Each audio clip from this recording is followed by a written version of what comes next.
এটা হলো আইটেলের সদ্য লঞ্চ হওয়া নতুন একটা বাজেট স্মার্টফোন আইটেল S25। এটার এক্সিলেন্ট ডিজাইন আপনার কাছে ভালো লাগবেই। আরও মজার ব্যাপার হচ্ছে ফোনটিতে থাকছে AMOLED display without water drop notch, ultra slim body যেটার থিকনেস মাত্র 7.3 মিলিমিটার, আরও থাকছে 32 মেগাপিক্সেলের selfie camera, in display fingerprint scanner এবং বেশি র্যামের অপশন। তো আইটেল S25 সম্পর্কে আরও ইন ডিটেলে জানতে সম্পূর্ণ ভিডিও জুড়ে আমার সাথেই থাকুন। তো এটা হচ্ছে আইটেল S25। ফোনটা পাওয়া যাবে মোট 3টা কালার ভেরিয়েন্টে, ব্ল্যাক, গ্রিন এবং গোল্ডেন। আইটেল S25-এর যে ডিজাইন ল্যাঙ্গুয়েজ যেটা OnePlus Nord C4 থেকে অনেকটা ইন্সপায়ার। এর পুরো বডি ফ্রেমটা প্লাস্টিকের, রিয়ার প্যানেলে ভার্টিক্যাল ক্যামেরা মডিউল আছে যা দেখলে মনে হয় ফোনটার মধ্যে অ্যাটলিস্ট একটু অ্যাটেনশন টু ডিটেল দেওয়া হয়েছে ডিজাইনের ক্ষেত্রে। ফোনটা যথেষ্ট স্লিম, 7.3 মিলিমিটার এটার থিকনেস এবং এটার ওয়েট হচ্ছে 185 গ্রাম। তাছাড়া ফোনটার মধ্যে IP54 dust and water resistant থাকছে। এমনিতেই ফোনটার উপর দিকে পাকা, আরেক সাইডে power button and volume rocker ঠিক পজিশনে আছে। নিচে আছে একটা Type-C port, speaker grill, 3.5 millimetre headphone Jack এবং প্রাইমারি মাইক্রোফোন। বাম পাশে আছে সিম কার্ড ট্রে, যেখানে দুটো ন্যানো সিম কার্ডের পাশাপাশি একটা মেমরি কার্ড আপনারা চাইলে ব্যবহার করতে পারবেন। সব মিলে এটার ডিজাইনটা আপনার কাছে অবশ্যই ভালো লাগবে। এখন আসে ফোনটার ওয়ান অফ দ্য কি ফিচার, এটার ডিসপ্লে নিয়ে। 6.78 ইঞ্চির একটা অ্যামোলেড প্যানেলিটি, যার রেজলিউশন হচ্ছে 2436x1080 বা ফুল এইচডি প্লাস বলতে পারেন ইন শর্ট। তাছাড়া এই প্যানেলটা সাপোর্ট করে 120 হার্টজের হাই রিফ্রেশ রেট এবং ইন ডিসপ্লে ফিঙ্গারপ্রিন্ট স্ক্যানার আছে। সেই সাথে এটা 1800 নিটস পর্যন্ত পিক ব্রাইটনেস দিতে পারে, টাচ স্যাম্পলিং রেট 240 হার্টজ এবং পিক্সেল ডেন্সিটি 403 ppi। ডিসপ্লের উপরে আছে সেন্টার কনসোল, যার মধ্যে থাকছে ডাইনামিক বার, বেজেল অ্যান্ড চিন এরিয়াটাও অনেকটা ছোট দেওয়া হয়েছে। তবে আমরা অনলাইনে ঘাটাঘাটি করে কোথাও খুঁজে পেলাম না এই ডিসপ্লের উপরে আদৌ কোনো প্রোটেকশন ব্যবহার করছে কিনা। এছাড়া কালার গামুটের ক্ষেত্রে এতে 100% DCI-P3 সাপোর্ট থাকছে, মানে অনেকটা অ্যাকুরেট কালার পাওয়া যাবে। ইভেন হাত ভেজা থাকলেও বা ডিসপ্লের উপরে পানি দিতে কোনো কিছু থাকলেও টাচের ক্ষেত্রে কোনো ধরনের সমস্যা হবে না, কেননা এখানে আছে ওয়েট টাচের ফ্যাসিলিটি।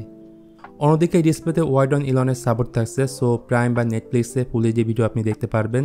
সব মিলে এই ডিসপ্লেটা বাজেট বিবেচনায় আমার কাছে অনেক ভালো লাগছে। এবার চলেন পেছনে যে এত বড় বড় ক্যামেরা দিচ্ছে এই ক্যামেরাগুলো নিয়ে আমরা একটু ইন ডিটেল আলোচনা করি।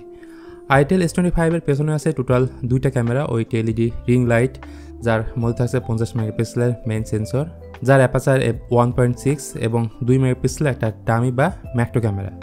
আর সেলফিতে থাকছে 32 মেগাপিক্সেলের ফ্রন্ট ফেসিং ক্যামেরা।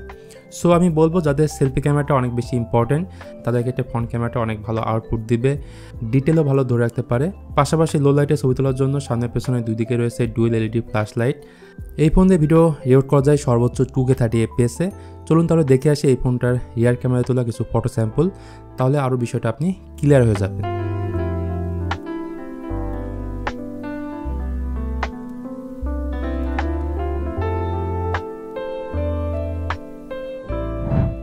দেন প্রসেসর নিয়ে বললে এই ফোনে ব্যবহার করা হয়েছে ইনিসর T620। এটা মার্কেটের একেবারে একটা নতুন প্রসেসর, যেটা 12 ন্যানোমিটার আর্কিটেকচারে বিল্ড করা একটা অক্টোকোর চিপসেট।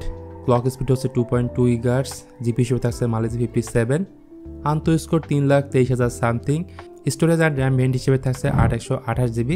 এর পাশাপাশি আরও 8 GB ভার্চুয়াল র্যাম ব্যবহার করতে পারবেন, সেক্ষেত্রে র্যাম দেওয়া আছে কিন্তু 16 GB। এখানে স্টোরেজ হিসেবে দেওয়া হয়েছে UFS 2.2 অ্যান্ড র্যাম হচ্ছে LPDDR4X।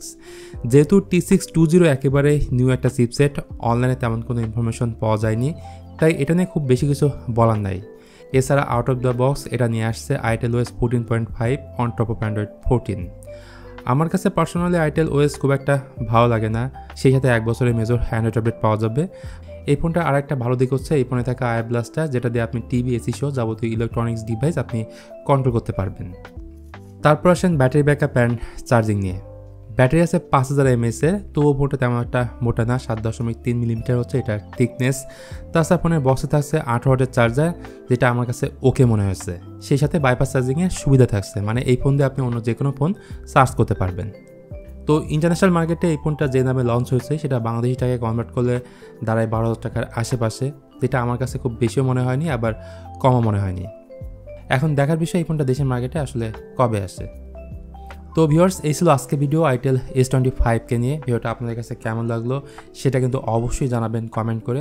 ভালো লাগলে please hit the like button আর শেয়ার করতে পারেন আপনার বন্ধুদের সঙ্গে। সো আজকের মতো এই পর্যন্ত, দেখা হবে অন্য কোনো ভিডিওতে ভিন্ন কোনো টপিক নিয়ে। সে পর্যন্ত ভালো থাকুন, সুস্থ থাকুন এবং দেখতে থাকুন টেক অ্যান্ড 24।